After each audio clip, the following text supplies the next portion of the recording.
Friends, कैसे हैं आप लोग। मेरे चैनल रूही एडुकेटर पे आप लोगों का बहुत वेलकम है फ्रेंड्स। और मैं हूँ रूही। और आपको पता है फ्रेंड्स कि ये जो मेरा चैनल है वो टीजीटी पीजीटी बायोलॉजी के लिए है। एंड इसमें आपके केवीएस और Navodaya Vidyalaya NBS LT grade and UP TGT PGT TSSB सारे एग्ज़ाम्स इंक्लूड हैं। और फ्रेंड जो DSSB का जो नेचुरल साइंस का पेपर है जिसमें कि मैं बायोलॉजी तो जो पहले से कर रही थी अपने लेक्चर वो तो हैं ही, और साथ ही मैं आपके लिए केमिस्ट्री के भी लेक्चर अपलोड हो रहे हैं और केमिस्ट्री के लेक्चर्स भी आप देखिएगा। और फ्रेंड मैं ये बता दूं कि जो DSSB 2018 का प्रीवियस ईयर का जो क्वेश्चन पेपर है टीजीटी का नेचुरल साइंस का वो मैं अपलोड कर चुकी हूँ फ्रेंड्स। और उसके सारे पार्ट्स अपलोड हो चुके हैं, उसका सेक्शन ए भी अपलोड हो चुका है और सेक्शन बी भी अपलोड हो चुका है। और जो भी नोटिफिकेशन था, जितनी भी इंफॉर्मेशन थी, सब मैंने अपलोड कर दी है फ्रेंड। और उसके बाद भी अगर आपको मुझसे कोई भी हेल्प चाहिए, कोई भी आपकी क्वेरी हो तो प्लीज़ कमेंट करके मुझे बताइएगा। और जो मेरा फेसबुक का जो पेज है उसे आप ज्वाइन कर सकते हैं। फेसबुक का जो ग्रुप मैंने बनाया हुआ है TGT PGT by Ruhi educator करके, उसको आप ज्वाइन कर लीजिए और उसका लिंक भी मैं दे दूँगी आपको। और फ्रेंड्स यहाँ पे जो केमिस्ट्री के जो लेक्चर हैं उसमें आगे जो आज मैं पढ़ाने जा रही हूँ, इसमें आज मैं कार्बोहाइड्रेट लेकर के आई हूँ। और ये कार्बोहाइड्रेट आपका बायोलॉजी के लिए भी यूज़फुल है, उसमें भी है, और आपके केमिस्ट्री में भी पोर्शन है बायोमॉलिक्यूल्स का। तो यहाँ पे चलिए स्टार्ट कर देते हैं। जो मेरा पहला जो आज का क्वेश्चन है वो है कार्बोहाइड्रेट्स में पहला क्वेश्चन है the general formula of carbohydrates is. ये कहा जा रहा है कि कार्बोहाइड्रेट का जनरल फार्मूला क्या है। तो देखिए यहाँ पे जो आपके बायोमॉलिक्यूल्स हैं उनका जनरल फार्मूला एक होता है जो एग्ज़ाम में पूछा भी जाता है। और यहाँ पे हमारे पास जो ऑप्शन है वो है ए CnH2n+1O, B CnH2nO, C CnH2O का होल एंड D CnH2O का होल 2n। तो देखिए फ्रेंड, यहाँ पे अगर हम जनरल फार्मूला ऑफ कार्बोहाइड्रेट की बात करें तो सबसे पहले मैं आपको लिए एक एग्जाम्पल पुट करना चाहती हूँ और वो है ग्लूकोज का एग्जाम्पल। ग्लूकोज का अगर हम फार्मूला देखें तो फ्रेंड आपको याद है C6H12O6 इसका फार्मूला होता है। ओके, तो अगर हम यहाँ पे अगर n की जगह हम लोग 6 पुट करेंगे तो देख लीजिए यहाँ पे C और उसके बाद 6 और उसके बाद आपको जो है H है, H के लिए आपको यहाँ पे 12 आना चाहिए यहाँ पे। तो अगर मैं आपको C ऑप्शन बताती हूँ कि जो C ऑप्शन करेक्ट है, मैं उसी के लिए चेक करवा दूँगी आपको। देख लीजिए यहाँ पे आपका H2O है और उसके बाद अगर आप N को फिर से होल में करके 6 लिखेंगे तो यहाँ पे जो हाइड्रोजन का नंबर हो जाएगा वो 12 हो जाएगा। तो अगेन हम यहाँ पे लिखेंगे C6H फिर 6 2 12, तो H12 हो जाएगा एंड O के साथ भी लगेगी या 6 की जो नंबर है वो यहाँ पे। तो यहाँ पे C6H12 आप और O6 आप देख सकते हैं। तो यहाँ पे हमने वेरीफाई कर लिया कि ये जो है हमारा जो C ऑप्शन है वो बिल्कुल करेक्ट है। नेक्स्ट क्वेश्चन की तरफ बढ़ते हैं फ्रेंड्स। नेक्स्ट क्वेश्चन है which of the following compound is found abundantly in nature. इसमें कहा गया है, क्वेश्चन पूछा जा रहा है कि ऐसा कौन सा कंपाउंड है जो नेचर में, प्रकृति में वो बहुत मुख्यतः रूप से या प्रचुर रूप से पाया जाता है। तो यहाँ पे ए ऑप्शन है fructose, B starch, C glucose और डी है सेल्यूलोज। तो फ्रेंड अगर आप सोचिए तो आप ये सोच पाएंगे कि जो है जितने भी हमारे जो अर्थ है उस पर प्लांट्स या ट्रीज़ की मात्रा कितनी ज़्यादा है। और जो ट्रीज़ होते हैं उसमें जो ग्रीन लीव्स होती हैं और जो उनके स्टेम होते हैं उसमें क्या पाया जाता है, सेल्यूलोज पाया जाता है। तो सेल्यूलोज जो यहाँ पे ऑप्शन है वो बिल्कुल करेक्ट हो जाएगा, यानी कि डी जो है वो हमारे पास करेक्ट हो गया है फ्रेंड। अब यहाँ पे हम लोग जो नेक्स्ट है वो देख लेते हैं। नेक्स्ट है हमारे पास थर्ड वाला, और थर्ड वाला जो है ये है सेल्यूलोज इज़ पूछा जा रहा है सेल्यूलोज के बारे में कि सेल्यूलोज क्या है। तो देखिए यहाँ पे जो सेल्यूलोज है वो हमारे पास ऑप्शन जो ए है वो है हेक्सापॉलीसैकेराइड, बी है पेंटापॉलीसैकेराइड, सी ट्राईपॉलीसैकेराइड एंड डी है नन ऑफ दीज। तो फ्रेंड सबसे पहले अगर मैं ऑप्शन ए की बात करूँ तो हेक्सा मीन्स 6 हो जाएगा, अगर बी की बात करूँ तो पेंटा मीन्स 5 होगा एंड सी की बात करूँ तो ट्राई मीन्स 3 होगा। तो यहाँ पे देखिए जो सेल्यूलोज है फ्रेंड, सबसे पहली बात तो ये पॉलीसैकेराइड है। और अगर ये पॉलीसैकेराइड है तो यहाँ पे अब आपके पास कौन सा ऑप्शन करेक्ट होने जा रहा है 3 का, वो आप देख लीजिए। यहाँ पे जो 3 है उसका डी ऑप्शन बिल्कुल करेक्ट हो जाएगा, यानी कि नन ऑफ दीज। तो जो यहाँ पे सेलुलोज है फ्रेंड वो क्या है, वो एक पॉलीसेकेराइड है और इसकी जो लॉन्ग चेन है वो ग्लूकोज की बनी होती है, यानी कि ग्लूकोज इसमें यूनिट का काम करता है और जो ग्लूकोज के मॉलिक्यूल होते हैं वो एक दूसरे से जो β1,4 बॉन्ड से कनेक्टेड रहते हैं। तो मैं यहाँ पे एक बार बता देती हूँ आपको, आप देख लीजिए ये किसके बने होते हैं। इसकी जो यूनिट होती है वो क्या होती है, ग्लूकोज होती है और जो बॉन्ड होता है वो कौन सा होता है, β1,4 बॉन्ड इससे कनेक्टेड होते हैं। और आपको पता है कि जो ग्लूकोज है वो एक मोनोसैकेराइड है, यानी कि मोनोसैकेराइड कि बहुत सारे जो आपके मॉलिक्यूल्स हैं वो मिल करके क्या बनाते हैं, वो आपके पॉलीसैकेराइड्स बनाते हैं। तो चलिए यहाँ पे हमारे पास जो फोर्थ क्वेश्चन है वो कौन सा है फ्रेंड, फोर्थ क्वेश्चन है Benedict solution is use to identify. Benedict solution को क्या आइडेंटिफाई करने के लिए यूज़ किया जाता है। ए ऑप्शन है lipid, B protein, C reducing sugars and D polysaccharide. तो देखिए फ्रेंड यहाँ पे हमारे पास जो ऑप्शन है वो सी बिल्कुल करेक्ट हो रहा है। आप लोगों ने सभी लोगों ने पढ़ा हुआ है कि जो बेनेडिक्ट सॉल्यूशन है उसको रिड्यूसिंग शुगर को आइडेंटिफाई करने के लिए या रिड्यूसिंग शुगर का टेस्ट करने के लिए उसको यूज़ किया जाता है। नेक्स्ट क्वेश्चन हमारे पास है फिफ्थ क्वेश्चन, जिसमें है which of the following is an example of an aldopentose. तो यहाँ पे देखिए एल्डोपेंटोज का एग्जाम्पल आपसे पूछा गया है। तो यहाँ पे ए ऑप्शन है डी राइबोज, बी है ग्लिसरैल्डिहाइड, सी है फ्रक्टोज और डी है एरिथ्रोज। तो देखिए फ्रेंड यहाँ पे जो फिफ्थ है उसका पहले मैं आपको ऑप्शन बता देती हूँ, फिर थोड़ा सा एक्सप्लेन भी कर लेंगे। तो यहाँ पे हमारे पास जो ऑप्शन है वो ए है डी राइबोज। अब अगर हम डी राइबोज को देखेंगे फ्रेंड, तो अगर मैं उसका स्ट्रक्चर बताऊँगी तो वो आपको देखिए यहाँ पे चूँकि कहा गया है एल्डो और पेंटोज, एल्डो है फ्रेंड तो इसका मतलब इसमें जो ग्रुप लगा हुआ है इसके स्ट्रक्चर में वो क्या लगा होगा, CHO, क्योंकि ये एल्डिहाइड ग्रुप होता है। और अगर पेंटोज है तो इसका मतलब ये जिसकी कार्बन चेन है वो कितने कार्बन है, उसमें 5 कार्बन है। अब यहाँ पे इसका जो स्ट्रक्चर है वो भी आप देख लीजिए। अब इसका स्ट्रक्चर जो है अगर आप देखेंगे तो यहाँ पे देख लीजिए CHO ये है, देन उसके बाद आपको सबसे पहले तो 5 कार्बन बना लेने हैं। और अगर जब आप 5 कार्बन बना लेंगे, यहाँ पे भी एक कार्बन है, इस तरीके से जो स्पेस कम होने की वजह से ऐसा हो गया है। मैं फिर से आपको एक बार बता देती हूँ। देखिए यहाँ पे सबसे पहले आप 1 2 3 4 5 यहाँ पे कार्बन आपने बना लिया। सबसे पहले आपने CHO ग्रुप लगा लिया, देन उसके बाद आपको क्या करना है, बस OH और H ग्रुप को प्लेस करते जाना है। तो ये देखिए OH और इधर साइड में आप लगा देंगे H, फिर उसके बाद OH ग्रुप लगाएंगे और यहाँ पे H होगा। इस तरीके से करके आप इसको कंप्लीट कर लेंगे। ये OH है और ये क्या है, H ग्रुप है। अब यहाँ पे लास्ट में जो है आपको CH2OH लगाना है। क्यों फ्रेंड, अब यहाँ पे देखिए ये जो स्ट्रक्चर है आपका ये एल्डोपेंटोज का बन गया। और फ्रेंड आपको पता है जो कार्बन होता है उसकी वैलेंसी कितनी होती है, वो होती है 4, और उसको अपनी 4 वैलेंसी को फुलफिल करने के लिए 4 बॉन्ड की ज़रूरत पड़ती है। तो चलिए यहाँ पे हमारे पास जो ऑप्शन है वो ए बिल्कुल करेक्ट हो गया है। नेक्स्ट क्वेश्चन की तरफ बढ़ते हैं। नेक्स्ट क्वेश्चन में आपका जो है वो मैचिंग है। The match the sugars in column 1 with their types given in column 2 and mark the appropriate choice.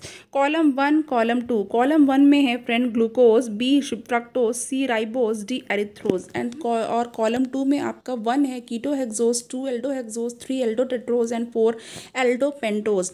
अब यहाँ पे जो ऑप्शन है उसको देख लेते हैं, फिर हम मैच करेंगे। देखिए जो करेक्ट ऑप्शन है यहाँ पे, जो भी मैंने यहाँ पे कॉलम 1 और कॉलम 2 की स्टडी की उसके बाद जो देखा उसमें ये है कि जो यहाँ पे डी ऑप्शन है वो बिल्कुल करेक्ट हो जाएगा। तो देखिए डी को देख लेते हैं, एक बार क्रॉस चेक कर लेते हैं कि क्या ये सही है या नहीं। तो देखिए यहाँ पे जो ग्लूकोज है उसके बारे में कहा गया है कि ये एल्डोहेक्सोज है, बिल्कुल करेक्ट है ये। इसमें भी एक एल्डिहाइड ग्रुप है और उसके साथ साथ आपके जो कार्बन है वो कितने हैं, 6 हैं। देन उसके बाद आपका जो फ्रक्टोज है, फ्रक्टोज क्या है, वो कीटोहेक्सोज है, इसमें कीटोन ग्रुप लगा होगा। और यहाँ पे आपका जो सी है वो है राइबोज। राइबोज क्या है, एक पेंटोज शुगर होती है और ये एल्डोपेंटोज है जिसके बारे में मैंने अभी थोड़ी देर पहले ही बताया है आपको। एरिथ्रोज जो है, एरिथ्रोज है जो एल्डोटेट्रोज। तो यहाँ पे डी ऑप्शन आपका बिल्कुल करेक्ट हो जाएगा। नेक्स्ट क्वेश्चन की तरफ बढ़ते हैं। नेक्स्ट क्वेश्चन है which of the following treatment will convert starch directly into glucose. इसमें से ऐसा कौन सा ट्रीटमेंट है जो कि स्टार्च को सीधे ग्लूकोज में कन्वर्ट कर देगा। तो अब यहाँ पे ऑप्शन चेक कर लेते हैं। ए heating with dilute H2SO4, H2SO4 के साथ जो है डाइल्यूट H2SO4 के साथ उसको हीट किया जाए, गर्म किया जाए। बी है फर्मेंटेशन बाई डायस्टेज, डायस्टेज से फर्मेंटेशन कराया जाए। सी है फर्मेंटेशन बाई जाइमेज, जाइमेज से फर्मेंटेशन कराया जाए। और डी है हीटिंग विद डाइल्यूट NaOH यानी कि सोडियम हाइड्रोक्साइड। तो यहाँ पे देखिए अब हमारे पास कौन सा ऑप्शन करेक्ट हो जाएगा 7 के लिए, वो आप देख लीजिए फ्रेंड। अब यहाँ पे जो हमारा 7 का ए है वो बिल्कुल करेक्ट हो जाएगा कि अगर हम इसको हीट करते हैं डाइल्यूट H2SO4 के साथ तो यहाँ पे ये बिल्कुल करेक्ट हो जाएगा और ये जो स्टार्च है वो डायरेक्टली ग्लूकोज में कन्वर्ट हो जाएगा। नेक्स्ट क्वेश्चन की तरफ बढ़ते हैं। नेक्स्ट क्वेश्चन हमारे पास है ये 8th वाला है। 8th में एक रिएक्शन दी हुई है जिसमें आपको बताना है कि X, Y और Z क्या हैं। ग्लूकोज को सबसे पहले HCN की प्रेजेंस में इससे रिएक्शन कराई गई तो यहाँ पर एक प्रोडक्ट बना है, फिर उस प्रोडक्ट की हाइड्रोलिसिस कराई गई तो आपको Y मिल गया, फिर उस प्रोडक्ट की HI और हीट के साथ ट्रीटमेंट किया गया तो आपको Z मिल गया। अब आपको जो Z है वो आइडेंटिफाई करना है। ऑप्शन है आपके पास A 2-आइडोहेप्टेन, B हेप्टेन 2 ऑल, C 2-आइडोहेक्सेन, डी हेप्टेनोइक एसिड। तो देखिए फ्रेंड यहाँ पे जो हमारे पास 8 है उसका कौन सा ऑप्शन करेक्ट हो जाएगा, उसका जो हमारे पास ऑप्शन करेक्ट हो जाएगा वो डी करेक्ट हो जाएगा। इसमें यहाँ पे हेप्टेनोइक एसिड बनता है जब भी यहाँ पे ग्लूकोज को HCN की प्रेजेंस में जब भी रिएक्शन कराते हैं तो यहाँ पे जो साइनाइड ग्रुप होता है, साइनाइड ग्रुप यानी कि जो CN होता है वो चेन में ऐड हो जाता है और एडिशन रिएक्शन हो जाती है। उसके बाद यहाँ से एक अमोनिया यानी कि NH3 का ग्रुप ये जो है ये रिलीज हो जाता है रिएक्शन में और उसके बाद एक जो प्रोडक्ट बनता है देन उसको HI और हीट की प्रेजेंस में जब ट्रीटमेंट कराते हैं तो लास्ट में हमारे पास जो ऑप्शन आता है वो आता है हेप्टेनोइक एसिड, यानी कि जो ग्लूकोज है वो एसिड में कन्वर्ट हो जाती है। 9th क्वेश्चन की तरफ बढ़ जाते हैं फ्रेंड। 9th क्वेश्चन है on oxidation with the mild oxidizing agent like bromine water the glucose is oxidize to. जब भी हम लोग माइल्ड ऑक्सीडाइजिंग एजेंट का यूज़ करते हैं, ऑक्सीडेशन करते हैं और ये जो है ब्रोमीन वाटर, तो ग्लूकोज जो होता है वो किस में ऑक्सीडाइज हो जाता है। तो ऑप्शन ए है हमारे पास saccharide acid, saccharic acid, B glucaric acid, C gluconic acid and D valeric acid. तो देखिए जब भी माइल्ड ऑक्सीडेशन होगा फ्रेंड तो यहाँ पे आपका जो ग्लूकोज है वो ग्लूकोनिक एसिड में कन्वर्ट हो जाता है। नेक्स्ट क्वेश्चन की तरफ बढ़ते हैं। जो डी है यहाँ पे वो क्या है, सॉरी जो 10 है वो यहाँ पे है during acetylation of glucose it needs X molecules of acetic anhydride the value of X would be. तो देखिए यहाँ पे एसिटाइलेशन रिएक्शन पूछी गई है कि जब भी ग्लूकोज का एसिटाइलेशन करते हैं तो उसको कितने मॉलिक्यूल्स जो है वो एसिटिक एनहाइड्राइड के चाहिए होते हैं, तो X की वैल्यू आपको बतानी है। ऑप्शन है हमारे पास A 3, B 5 एंड C 4 और D है 1। तो यहाँ पे जो करेक्ट ऑप्शन हमारे पास जो हो जाएगा वो यहाँ पर हो जाएगा B। ओके तो यहाँ पे जो बी है यानी कि जो 5 है वो बिल्कुल करेक्ट हो जाएगा। कैसे करेक्ट हो जाएगा, देखिए जो ग्लूकोज होता है उसमें क्या होता है 1 प्राइमरी और 4 सेकेंडरी अल्कोहलिक ग्रुप होते हैं। तो यहाँ पे ये याद रख लीजिए 1 प्राइमरी और कितने 4 आपके 1 प्राइमरी लिख लीजिए और यहाँ पे जो 4 ग्रुप होते हैं वो सेकेंडरी हो जाते हैं और ये अल्कोहलिक ग्रुप होते हैं सेकेंडरी अल्कोहलिक ग्रुप। तो ये यहाँ पे जो इसकी रिएक्शन होती है तो आपको यहाँ पे मिल जाएगा प्रोडक्ट और यहाँ पे जो 5 है वो नंबर करेक्ट हो जाएगा। नेक्स्ट है हमारे पास 11 the letter D in carbohydrate signifies. तो देखिए इस क्वेश्चन को मैं स्टार देना चाहूँगी। ये जो है क्वेश्चन अक्सर ही पूछा जाता है कि डी का क्या मतलब होता है। तो यहाँ पे जो डी है वो डेक्स्ट्रोरोटेटरी है, बी कॉन्फिगरेशन है, सी डायामैग्नेटिक नेचर है and D mode of synthesis है। तो यहाँ पे जो हमारे पास करेक्ट ऑप्शन है वो क्या हो जाएगा फ्रेंड, देखिए बहुत से लोग इस क्वेश्चन अगर क्वेश्चन आएगा तो मे भी वो डी फॉर डेक्स्ट्रोरोटेटरी कर दें, बट ये डेक्स्ट्रोरोटेटरी यहाँ पे नहीं है। डी का मीनिंग क्या है, ये कॉन्फ़िगरेशन को बताता है कि इसका कॉन्फ़िगरेशन विन्यास क्या है। नेक्स्ट हमारे पास क्वेश्चन 12 है फ्रेंड। 12 में देखिए the given structure 1 and 2 represents configuration of the simplest sugar glyceraldehyde. इसमें कह रहे हैं कि जो 1 है और 2 है ये दोनों क्या प्रेजेंट कर रहे हैं, ये सिंपलेस्ट शुगर ग्लिसरल्डिहाइड को प्रेजेंट कर रहे हैं। विच of the following statement is not correct for this structure. अब कह रहे हैं कि जो इसमें से कौन सा ऐसा स्ट्रक्चर है जो स्टेटमेंट है जो स्ट्रक्चर के लिए करेक्ट नहीं है। अब हम लोग देख लेते हैं। पहले यहाँ पे आप लोग ये स्ट्रक्चर देख लीजिए CHO CHOH CH2OH है, देन उसके बाद जो दूसरा वाला है वो है CHO CHOH CH2OH। अब यहाँ पे देखिए जो ऑप्शन है वो 4 यहाँ पे दे रखे हैं, इसमें हम लोग देख लेते हैं। A है जो 1 represents D form while 2 represents L form of glyceraldehyde. B the sugars having same configuration as D glyceraldehyde are designated as D sugars। Then उसके बाद C है natural glucose and fructose are D forms. फिर D है कि D is dextrorotatory while L is laevorotatory enantiomers. तो देखिए यहाँ पे हमारे पास जो करेक्ट ऑप्शन हो जाएगा इस क्वेश्चन का, ये क्वेश्चन जो 12 है इसका जो अगर हम लोग करेक्ट ऑप्शन देखें तो इसमें हम लोगों को जो डी है वो बिल्कुल करेक्ट मिल जाएगा, यानी कि जो 12 का डी है वो बिल्कुल सही है। और 12 का डी जो है वो देख लेते हैं फ्रेंड, ये है हमारे पास जो डी है वो डेक्स्ट्रो रोटेटरी है, बल्कि जो एल है वो लीवो रोटेटरी है।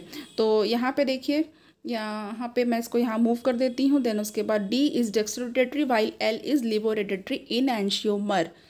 नेक्स्ट क्वेश्चन की तरफ हम लोग मूव करते हैं फ्रेंड, और ये है 13। इसमें देख लीजिए, pick up the incorrect statement from the following. इसमें से इनकरेक्ट स्टेटमेंट को पिकअप करना है। A, glucose exist in 2 different crystalline forms, alpha D glucose and beta D glucose. फिर बी है, cyclic structure of alpha D glucose and beta D glucose is called pyranose structure. फिर उसके बाद है यहाँ पे फ्रेंड देख लीजिए, जो सी है वो क्या है कि alpha D glucose and beta D glucose are anomers, and D है आपका cellulose is a branched chain polysaccharide made up of only alpha glucose unit. तो इसमें आपको देखिए जो इनकरेक्ट था वो पिकअप करना है, तो इनकरेक्ट आपको पिकअप कर लिया आपने कि जो इसमें कहा जा रहा है कि जो सेलुलोज होता है वो ब्रांच चेन आइसो पॉलीसेकेराइड होता है, और किसका बना होता है, और ये बना होता है अल्फा ग्लूकोज यूनिट का। जबकि मैंने पहले बताया था कि जो सेलुलोज होता है वो क्या होता है, बीटा ग्लूकोज से जुड़ा हुआ होता है।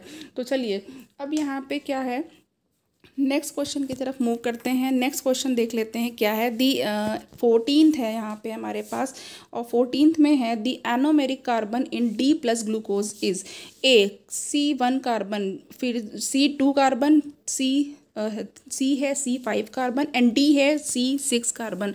तो एनोमेरिक कार्बन के बारे में पूछा गया है, और किस में पूछा गया है, डी ग्लूकोज में पूछा गया है। तो यहाँ पे जो एनोमेरिक कार्बन है वो ए है, यानी कि जो पहले नंबर जो कार्बन होता है वो डी ग्लूकोज में वो एनोमेरिक कार्बन होता है।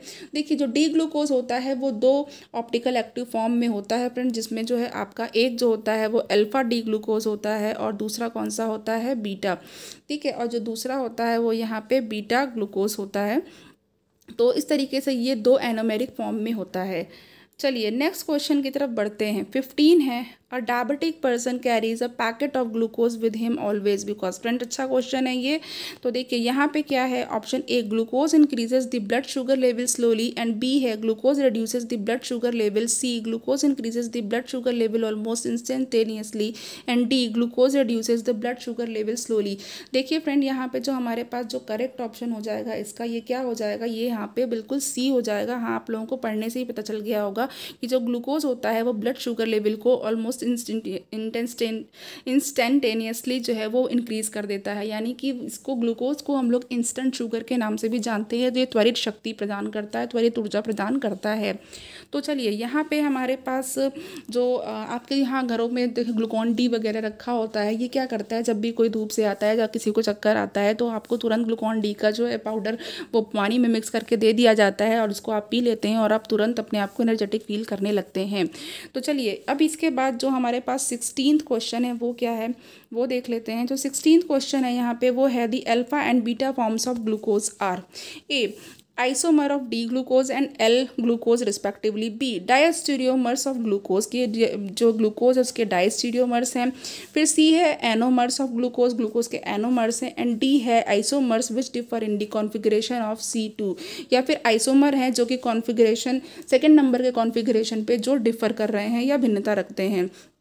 अब यहाँ पे जो 16th है उसको देख लेते हैं कि उसका कौन सा ऑप्शन करेक्ट हो जाता है।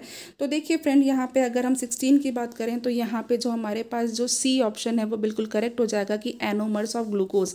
अल्फा और जो बीटा फॉर्म्स है ग्लूकोज के वो एनोमर है ग्लूकोज के, अभी इसके पहले ही हमने बात किया हुआ है प्रीवियस क्वेश्चन में, और उसमें भी यही बताया था। नेक्स्ट क्वेश्चन की तरफ मूव करते हैं फ्रेंड। नेक्स्ट क्वेश्चन है हमारे पास, how many carbon atoms are there in a pyranose ring, कि जो पायरेनोज रिंग होती है उसमें कितने कार्बन एटम्स होते हैं। फ्रेंड यहाँ पे इस क्वेश्चन को भी मैं स्टार देना चाहूँगी कि इस क्वेश्चन के बारे में भी आप लोग याद करिएगा इसको, क्योंकि इस क्वेश्चन को पूछा जा चुका है। ऑप्शन ए है 3, B 5, C 6, D 7। तो देखिए फ्रेंड आपको याद रखना होगा कि जो पायरेनोज रिंग होती है उसमें 5 कार्बन होते हैं। नेक्स्ट क्वेश्चन की तरफ बढ़ते हैं। नेक्स्ट क्वेश्चन है 18, the correct statement about the following disaccharide. यहाँ पे एक डाइसैकेराइड का जो डायग्राम बना हुआ है, पिक्चर बनी हुई है और इसके बारे में पूछा गया है। अब यहाँ पे आप देख लीजिए, ए है ring 1 is pyranose with alpha glycosidic linkage, B है ring 1 is furanose with alpha glycosidic linkage, C ring 2 is pyranose with alpha glycosidic linkage and D ring 2 is pyranose with beta glycosidic linkage. तो देखिए friend, यहाँ पे जो हमारे पास option हो जाएगा correct, वो कौन सा हो जाएगा, पहले वो देख लेते हैं। इसको स्ट्रक्चर को देखने से पता चल रहा है यहाँ पे कि जो ए है हमारे पास वो बिल्कुल करेक्ट हो जाएगा। जो रिंग 1 है वो पैरेनोज है, पैरेनोज में 5 कार्बन होते हैं और जो और इसमें क्या है, जो लिंकेज है वो अल्फा ग्लाइकोसिडिक लिंकेज है यहाँ पे। तो आप इसको देख सकते हैं। और देखिए यहाँ पे फ्रेंड, मैं थोड़ा सा इसके बारे में और बता देती हूँ। जो डाइसैकेराइड, जो ग्लूकोज होता है वो मोनोसैकेराइड होता है और जो सुक्रोज होता है वो डाइसैकेराइड होता है। और जो डाइसैकेराइड है तो इसमें जो है, जो फर्स्ट वाला है इसमें जो है आप देखेंगे कि कितने मेंबर्स हैं, और ये जो पैरेनोज रिंग है, और जो दूसरा वाला है उसमें आप देखेंगे कि कितने मेंबर्स हैं और वो फ्यूरेनोज रिंग है। तो C1 of ring 1 and C2 जो है वो रिंग 2 की, वो आपको देखना है और अल्फा ग्लाइकोसिडिक लिंकेज देखना है और यहाँ पे आपको इसका आंसर कर देना है। चलिए नेक्स्ट यहाँ पे जो है, तो यहाँ पे फ्रेंड हमने ऑप्शन तो आपको बता ही दिया है कि 18 का ए बिल्कुल करेक्ट हो चुका है। 19 हम लोग देख लेते हैं। 19 में अगेन आपके पास ये स्ट्रक्चर है। देखिए स्ट्रक्चर वाले क्वेश्चन मुझे बहुत पसंद है क्योंकि इसमें हम लोग का जो ब्रेन है थोड़ा सा ज़्यादा सोचता है, देखता है, तो इसमें ऑडियो विजुअल होता है दोनों। तो चलिए यहाँ पे 5 membered ring structure of fructose are given below. इसमें ये कहा गया है कि जो फ्रक्टोज है उसकी 5 मेंबर्ड रिंग का जो स्ट्रक्चर है वो दिया हुआ है। अब इसमें से आपको इनकरेक्ट स्टेटमेंट बताना है, जो गलत है वो बता देना है।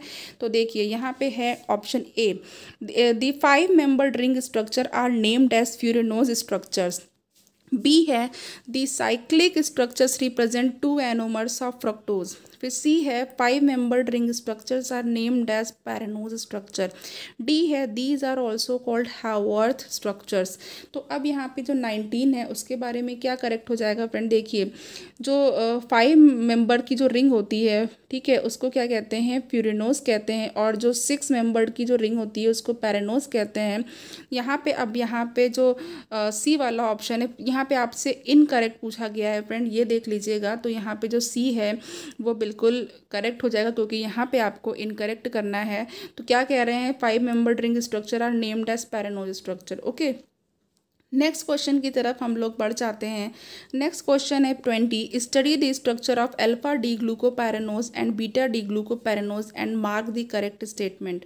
अब यहाँ पे देख लीजिए, यहाँ पे हमारे पास रिंग का स्ट्रक्चर फिर से आ गया है और यहाँ पे स्ट्रक्चर 1 जो है वो एंड 2 वो इनैंशियोमर्स हैं। फिर कहा जा रहा है बी स्ट्रक्चर 1 और 2 आर एनोमर्स हैं।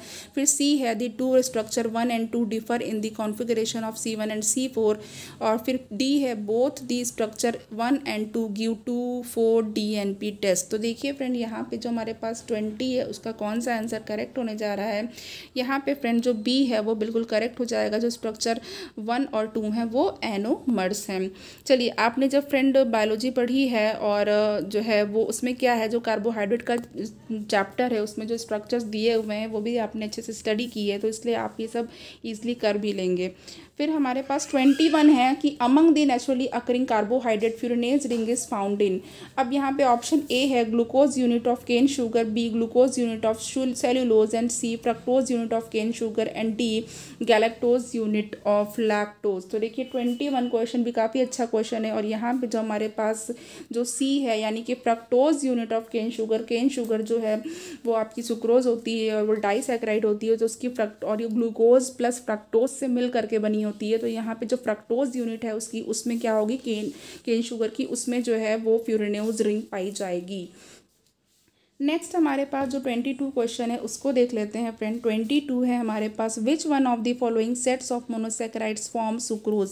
इसमें से कौन सा सेट है जो मोनोसैकेराइड का जो है सुक्रोज फॉर्म करता है। तो देखिए ए है हमारे पास alpha D galactopyranose and alpha D glucopyranose. फिर बी है हमारे पास alpha D glucopyranose and beta D fructofuranose. फिर सी है beta D glucopyranose and alpha D fructofuranose. D alpha alpha D glucopyranose and beta D fructopyranose. तो देखिए friends, यहाँ पे जो है जो 22 है उसका जो हमारे पास जो करेक्ट आंसर हो जाएगा वो कौन सा हो जाएगा। जो हमने ऑप्शन देखा तो उसमें आपने देख लिया कि यहाँ पे जो 22 है उसका जो बी है वो बिल्कुल करेक्ट हो जाएगा। जो जो सेट्स होते हैं मोनोसेकेराइड्स के सुक्रोज में, सुक्रोज शुगर के बारे में पूछा गया है, जो कि एक डाइसेकेराइड है और जो 2 मोनोसेकेराइड से मिलकर के बनी हुई है। इसमें क्या होता है, एक अल्फा डी ग्लूकोपेरानोज होती है और दूसरा जो होता है बीटा डी फ्रक्टोफ्यूरेनोज होता है। तो चलिए अब नेक्स्ट क्वेश्चन की तरफ बढ़ते हैं फ्रेंड। क्वेश्चन बहुत अच्छे हैं, अच्छे स्टैंडर्ड के क्वेश्चन हैं फ्रेंड, और अगर आप इसको लेक्चर को अच्छी तरह से देख लेते हैं और उसको समझ लेते हैं तो फ्रेंड इसका जो भी क्वेश्चन है वो आपको एग्ज़ाम के लिए बहुत बेनिफिट मिलेगा इससे। ठीक है, चलिए नेक्स्ट है आपके पास 23 जो है, what are the hydrolysis product of lactose. जब भी लैक्टोज की हाइड्रोलिसिस करते हैं या ये पूछना चाहते हैं कि जो लैक्टोज शुगर है वो डाइसैकेराइड होती है और ये किन किन मोनोसैकेराइड से मिलकर के बनी होती है। तो देखिए ऑप्शन ए है फ्रक्टोज प्लस फ्रक्टोज, फिर बी है ग्लूकोज प्लस ग्लूकोज, देन आपका उसके बाद सी है glucose plus galactose and D है ग्लूकोज प्लस फ्रक्टोज। तो देखिए फ्रेंड यहाँ पे आप सभी लोगों को पता होगा कि जो 23 है उसका कौन सा ऑप्शन करेक्ट हो जाएगा। उसका हमारे पास सी करेक्ट हो जाएगा, क्योंकि देखिए लैक्टोज जो है अगर आप लर्न करना चाहते हैं तो आप इसको इस तरह से लर्न कर सकते हैं कि यहाँ पे गैलेक्टोज अगर हम लोग यहाँ पे इसको जी ए को हटा दें तो इस यहाँ पे भी आपको लैक्टोज मिल जाएगा, और ग्लूकोज तो सेम ही है आपका। तो ग्लूकोज जो है और प्लस गैलेक्टोज, इन 2 मोनोसैकेराइड से मिलकर के लैक्टोज जो है वो डाइसैकेराइड बनी हुई है। और लैक्टोज जो शुगर होती है फ्रेंड वो आपको मालूम है कि वो मिल्क की शुगर होती है। मिल्क में जो शुगर पाई जाती है हल्की सी मिठास होती है, वो जो कि किस वजह से होती है, वो लैक्टोज के कारण होती है। नेक्स्ट हमारे पास जो क्वेश्चन है फ्रेंड वो है 24, ग्लाइकोसिडिक लिंकेज इज एन। इस क्वेश्चन को भी मैं स्टार देना चाहूँगी क्योंकि ये भी क्वेश्चन पूछा जा चुका है ग्लाइकोसिडिक लिंकेज के बारे में। Amide linkage, B ester linkage and C ether linkage and D acetyl linkage. जो ग्लाइकोसिडिक लिंकेज होता है वो किस तरह का लिंकेज होता है। तो देखिए फ्रेंड यहाँ पे जो ग्लाइकोसिडिक लिंकेज होता है वो ईथर लिंकेज बोला जाता है, वो ईथर लिंकेज होता है। नेक्स्ट हमारे पास जो 25 क्वेश्चन आ गया फ्रेंड, ये भी आपका इंपॉर्टेंट क्वेश्चन है। कई बार ये क्वेश्चन इधर उधर एग्जाम में, कई एग्जाम्स में देखा जा चुका है। तो यहाँ पे हमारे पास ऑप्शन है इन्वर्ट, पहले तो क्वेश्चन देख लेते हैं। इन्वर्ट शुगर इज, ऑप्शन है हमारे पास a type of cane sugar, B optically inactive form of sugar, C mixture of glucose and galactose, D mixture of glucose and fructose in equimolar quantities. तो देखिए friend यहाँ पे जो 25 वाला है उसका हमारे पास ऑप्शन डी बिल्कुल करेक्ट हो जाएगा। यहाँ पे आपको जो है जो mixture of glucose and fructose है इन इक्विमोलर क्वांटिटीज, यानी कि दोनों के जो मोल्स होंगे, मोलर्स होंगे, वो बिल्कुल इक्वल होने चाहिए, उसी को बोला जाएगा कि ये इन्वर्ट शुगर है। नेक्स्ट हम देख लेते हैं फ्रेंड। नेक्स्ट हमारे पास जो क्वेश्चन है वो है हमारे पास, which of the following statement is not true. इसमें से कौन सा ऐसा स्टेटमेंट है जो ट्रू नहीं है। ऑप्शन ए है glucose and fructose both are monosaccharide, की ग्लूकोज और फ्रक्टोज दोनों मोनोसैकेराइड हैं। फिर बी है the natural glucose and fructose are D forms, जो नेचुरल ग्लूकोज और फ्रक्टोज होते हैं वो डी फॉर्म्स में होते हैं। फिर सी है आपके पास option, the solution having equal molecules of D glucose and D fructose is termed as invert sugar, कि जो सॉल्यूशन है इक्वल मॉलिक्यूल, जो सॉल्यूशन है जिसमें कि डू ग्लूकोज और डी फ्रक्टोज जो इक्वल मॉलिक्यूल्स के होते हैं उसको इन्वर्ट शुगर कहते हैं। डी है हमारे पास एल्डोहेक्सोजेस एग्जिस्ट इन 2 की पावर 6 ऑप्टिकल फॉर्म्स। तो अब यहाँ पे कहा जा रहा है कि कौन सा ट्रू नहीं है, नॉट ट्रू यानी कि रॉन्ग पूछा है। तो अब यहाँ पे देखिए जो डी है वो बिल्कुल करेक्ट है, क्योंकि यहाँ पे जो इसका करेक्ट आंसर होगा वो 2 की पावर 6 नहीं होगा, वो 2 की पावर 4 होगा, यानी कि 16 ऑप्टिकल फॉर्म्स में ये प्रेजेंट होता है। नेक्स्ट हमारे पास क्वेश्चन है यहाँ पे 27 वाला, maltose is made up of. Maltose किसकी बनी होती है। देखिए फ्रेंड अच्छा क्वेश्चन है ये भी। तो माल्टोज जो है यहाँ पे इसमें बताना है आपको कि जो माल्टोज है वो ऑप्शन ए है यहाँ पे 2 alpha D glucose, B normal beta D glucose, C alpha and beta D glucose and D fructose. तो देखिए फ्रेंड यहाँ पे माल्टोज के बारे में क्या करेक्ट हो जाएगा। जो माल्टोज होती है वो भी आपकी डाइसैकेराइड होती है और इसमें 2 अल्फा डी ग्लूकोज यूनिट होती है फ्रेंड। तो यहाँ पे क्या हो जाएगा, ऑप्शन ए बिल्कुल करेक्ट हो जाएगा, यानी कि 2 अल्फा डी ग्लूकोज यहाँ पे करेक्ट ऑप्शन हो रहा है। ओके चलिए नेक्स्ट क्वेश्चन की तरफ हम लोग मूव करते हैं फ्रेंड, देखते हैं नेक्स्ट क्वेश्चन यहाँ पे क्या है। नेक्स्ट क्वेश्चन है हमारे पास, अगेन ये रिंग से रिलेटेड है क्वेश्चन, और देख लेते हैं इसको कि study the structure of maltose and mark the incorrect statement. अब यहाँ पे माल्टोज का डायग्राम स्ट्रक्चर बना दिया और इनकरेक्ट स्टेटमेंट बताना है। ए ऑप्शन है maltose is composed of 2 alpha D glucose unit, B option है C1 of 1 glucose is linked to C4 of other unit, and C it is non reducing sugar, and D it is disaccharide. तो देखिए friend, यहाँ पे जो 28 है इसका हमारे पास C correct हो जाएगा। क्यों? क्योंकि हमको पता है कि जो माल्टोज होती है ये नॉन रिड्यूसिंग शुगर नहीं होती, ये रिड्यूसिंग शुगर होती है, तो इसलिए ये इनकरेक्ट हो जाएगा। नेक्स्ट हमारे पास जो ऑप्शन है, क्वेश्चन है, वो है यहाँ पे 29th, which of the following is not correct. इसमें से कौन सा करेक्ट नहीं है? तो ऑप्शन ए है D fructose exist in furanose structure, फिर बी है D plus glucose exist in pyranose structure, फिर सी है in sucrose the 2 monosaccharides are held together by peptide linkage, और डी है maltose is a reducing sugar. तो अब यहाँ पे अगर हम सारे ऑप्शन को देख लेते हैं फ्रेंड, जो कि अभी बताया है, तो इसमें जो आपका जो सी है वो यहाँ पे बिल्कुल करेक्ट हो जाएगा। ठीक है, यानी कि ये वाला ये करेक्ट है, ये जो है करेक्ट नहीं है, यानी कि सी ऑप्शन में हमारे पास होगा। अब बाकी के ऑप्शन पे अगर हम लोग नज़र डालें तो यहाँ पे बाकी के ऑप्शन आप लोग देख सकते हैं। यहाँ पे देख लीजिए बाकी जो हमारे पास ऑप्शन है, ये एक बार समझ लेते हैं। जो डी माइनस फ्रक्टोज होता है वो फ्यूरेनोज स्ट्रक्चर में एग्जिस्ट करता है, ये करेक्ट है फ्रेंड। ठीक है, और फिर डी प्लस ग्लूकोज होता है वो पैरेनोज स्ट्रक्चर में एग्जिस्ट करता है, वो बिल्कुल सही है। और आपके पास जो माल्टोज होती है वो रिड्यूसिंग शुगर होती है, ये भी बिल्कुल करेक्ट है। 30 क्वेश्चन की तरफ आ जाते हैं फ्रेंड। 30 क्वेश्चन जो है, विच one of the following statement is not true. यहाँ पे भी ट्रू नहीं जो बताना है रिगार्डिंग आपका प्लस फॉर्म ऑफ लैक्टोज। तो अब यहाँ पे देखिए क्या है option A, on hydrolysis plus lactose gives equal amount of D plus glucose and D plus galactose. फिर बी है plus lactose is a beta glucoside formed by the union of molecule of D plus glucose and a molecule of D plus galactose. C है आपका जो lactose is reducing sugar and does not exhibit mutation.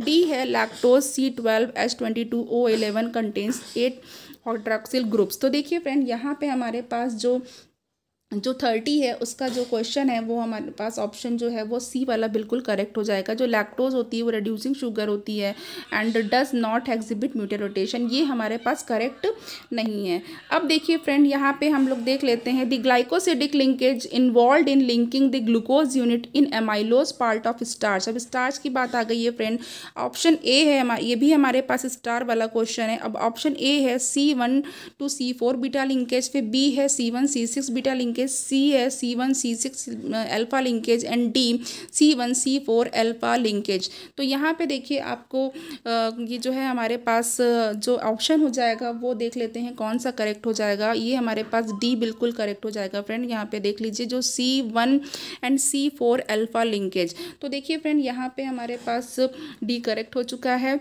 अब यहाँ पे जो glucose unit amylose part में जो starch के थी उसको पूछा गया था friend.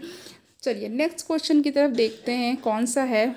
32, what is the basic formula for starch. अब स्टार्च का बेसिक फार्मूला बताना है, तो ए है हमारे पास C6H12O6 का होल एन, एंड बी है C6H10O5 का होल एन, एंड सी है C12H22O11, एंड डी है C6H12O4 का होल एन। तो देखिए फ्रेंड, यहाँ पे जिस तरीके से सबसे पहले कार्बोहाइड्रेट का एक बेसिक फार्मूला कॉमन फार्मूला पूछा गया था, वैसे ही यहाँ पे स्टार्च का पूछा गया है। और यहाँ पे जो 32 है उसका बी बिल्कुल करेक्ट हो जाएगा, C6H10O5 का होल एन, और एन का मतलब कि बहुत सारे नंबर ऑफ मॉलिक्यूल्स यहाँ पे लगे हुए हैं। तो चलिए नेक्स्ट क्वेश्चन की तरफ मूव करते हैं फ्रेंड। ये है starch is composed of 2 polysaccharide which are, option A amylopectin and glycogen, B amylose and glycogen, C amylose and amylopectin, and D cellulose and glycogen. Friend ये इंपॉर्टेंट क्वेश्चन है, इसको भी मैं स्टार देना चाहूँगी यहाँ पे, और इसको लर्न कर लीजिएगा अच्छे से। यहाँ पे 33 जो है उसका ऑप्शन है वो सी बिल्कुल करेक्ट हो जाएगा, क्योंकि ये एमाइलोज और एमाइलोपेक्टिन के बने होते हैं। तो इसमें जो है 2 पॉलीसेकेराइड होती है वो होते हैं एमाइलोज और एमाइलोपेक्टिन। नेक्स्ट क्वेश्चन की तरफ बढ़ते हैं फ्रेंड। नेक्स्ट क्वेश्चन है हमारे पास, in cellulose D glucose unit are joined by. Cellulose में जो डी ग्लूकोज यूनिट है वो किससे ज्वाइन होती है? तो यहाँ पे भी आप इसको जो है लर्न कर लीजिएगा फ्रेंड। यहाँ पे हमारे पास जो ऑप्शन ए है वो है अल्फा 1,4 ग्लाइकोसिडिक लिंकेज, बी है बीटा 1,6 ग्लाइकोसिडिक लिंकेज, सी है बीटा 1,4 ग्लाइकोसिडिक लिंकेज और डी है पेप्टाइड लिंकेज। तो यहाँ पे जो 34 है हमारे पास, वो इसका आंसर जो है फ्रेंड वो सी बिल्कुल करेक्ट हो जाएगा, beta 1,4 glycosidic linkage. Next question है हमारे पास 35, cellulose present in plant act as food for cattle but not for human being because. Friend ये देखिए यहाँ पे भी, ये भी आपके लिए इंपॉर्टेंट है, इस तरह का क्वेश्चन भी पूछा जा चुका है एग्जाम में। तो चलिए यहाँ पे हम लोग देख लेते हैं। Option A, human body does not contain cellulose hence cellulose can not be broken into D glucose. कि जो ह्यूमन बॉडी होती है उसमें सेल्यूलोज नहीं होता है, इसलिए जो सेल्यूलोज होता है वो डी ग्लूकोज में टूट नहीं पाता है या ब्रोकन नहीं हो पाता है। फिर बी ऑप्शन है हमारे पास, human saliva can not break down plant cellulose in small pieces. की जो सलाइवा होती है उसमें ऐसे एंजाइम नहीं होते हैं, या फिर वो क्या होती है, वो जो सेल्यूलोज को स्मॉल पीसेस में तोड़ नहीं पाती है। फिर सी है, bile juices present in cattle helps them to digest cellulose.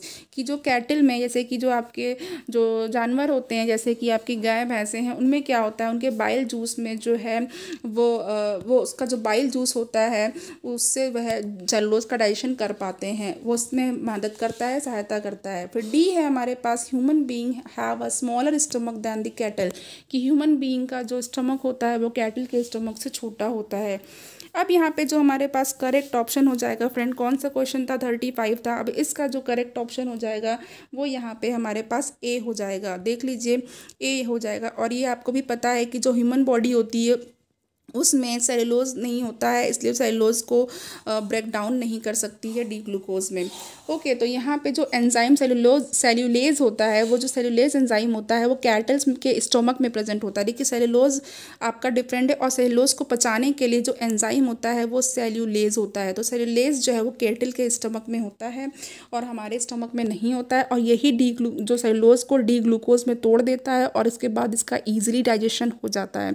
Okay, चलिए नेक्स्ट क्वेश्चन की तरफ हम लोग बढ़ते हैं फ्रेंड। और नेक्स्ट क्वेश्चन है हमारे पास यहाँ पे, carbohydrates are stored in human body as the polysaccharide. की ह्यूमन बॉडी में जो कार्बोहाइड्रेट होता है वो किस फॉर्म में स्टोर होता है? Option A starch, B glycogen, C cellulose and D amylose.